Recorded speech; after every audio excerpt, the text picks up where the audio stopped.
While we're talking about Bernie Sanders, I want to bring in this tape of a student introducing Bernie Sanders. I believe it was in Iowa on November 5th, and he actually has to be escorted off the stage by Clinton's Iowa communications director. Take a look. She is so trapped in the world of the elite that she has completely lost grip of what it's like to be an average person. She doesn't care. Voting for another lesser of two evils, there's no point. Oops. Got the millennial vote all locked up, huh? Oops. Listen, that wasn't good. Awesome. That wasn't good, and you can't spin that. But here's the reality.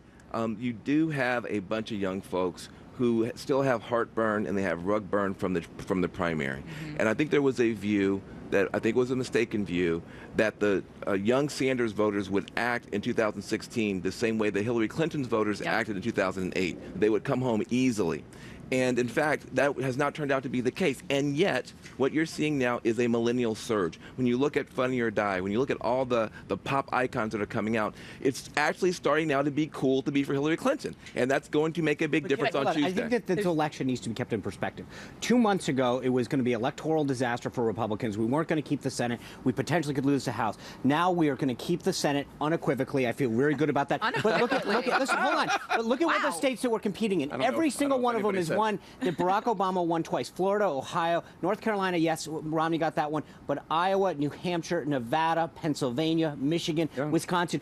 We have opened and widened this map like never before. So it's not just Michigan, it's North Carolina, and it's where they're putting their time and their money. They recognize that we have widened the map. They are on defense. Robbie Mook should put the fireworks away because I think it's going to be a late night, and I think that the momentum in every single one of those states, bar none, is with Donald Trump and the Republicans. First of all, the Senate, that was a pretty bold prediction. We'll see if that happens. But 24, 36. I would just say it's equivocal. Let's just say it's an equivocal. This is what I want to say, though, on your point. North Carolina, perfect example. I did a story on the millennial vote in North Carolina recently, and there was no question. Actually, did surprise me how much remaining opposition there was to Hillary Clinton.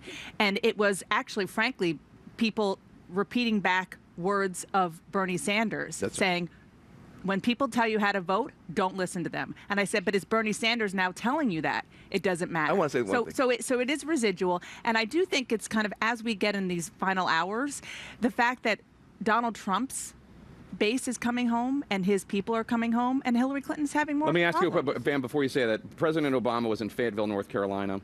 There was a nice moment where there was a pro-Trump supporter, and he shouted down the crowds, listen to this man, respect this man, he's allowed to do it. But there's also a frustration you can hear in President Obama's voice in the crowd not listening to him. Take a look. Hey, everybody, hey, listen up.